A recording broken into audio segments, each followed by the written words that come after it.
छत्रपती शिवाजी महाराज यांच्याबद्दल अपशब्द वापरणाऱ्या प्रशांत कोरटकर याला आज कोल्हापूर कोर्टाने आणखी 2 दिवसाची पोलीस कोठडी सुनावली। आधी पोलिसांनी 5 दिवसाची कोठडी मागितली होती, पण युक्तिवाद ऐकून न्यायालयाने 2 दिवसांची कोठडी सुनावली। कोर्टात दोन्ही बाजूच्या वकिलांमध्ये युक्तिवाद झाला। यावेळी वकील असीम सरोदे संतापल्याचं पाहायला मिळालं। प्रशांत कोरटकर याला पळून जाण्यासाठी कोणी मदत केली, तसेच ऑनलाईन पेमेंट कोणी केलं यासह अन्य तपास बाकी आहेत। यासाठी आणखी कोठडी हवी अशी वकिलांनी मागणी केली होती। यावेळी कोरटकर याच्या बाजूच्या वकिलांनी प्रशांत कोरटकर हा घरी एकटा कमवता आहे, त्याला एक मुलगी आहे असा युक्तिवाद केला होता।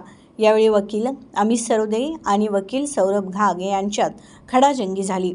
न्यायाधीश एस तट यांच्यासमोर दोन्ही बाजूच्या वकिलांचा युक्तिवाद झाला। आरोपीला 2 दिवसाची पोलीस कोठडी वाढवून देण्यात आली आहे। सरकारी पक्षातर्फे वकील सूर्यकांत पवार तसेच इंद्रजित सावंत यांच्यातर्फे वकील असीम सरोदे हे ऑनलाईन पद्धतीने सुनावणीत सहभागी झाले होते। प्रशांत कोरटकर यांच्यातर्फे वकील सौरभ घाग प्रत्यक्ष उपस्थित होते। 2 समाजात तेढ निर्माण होईल असं वक्तव्य आरोपीने केलं आहे। या आरोपीला कोणत्या संघटनेने किंवा व्यक्तीने मदत केली आहे का हा तपास करावा लागणार आहे। सामाजिक तेढ निर्माण करण्याचा हेतू आरोपीचा होता। फोन केलेला आवाज त्याचाच होता हे सिद्ध होतंय। त्याला समाजात तेढ निर्माण करण्यासाठी कोण मदत करत आहे का याचा तपास करावा लागणार आहे। पोलिसांच्या तपासात यश मिळत आहे, त्यामुळे पोलिसांच्या हक्कानुसार आणखी पोलीस कोठडी मिळावी असा युक्तिवाद वकील सूर्यकांत पवार यांनी न्यायालयात केला।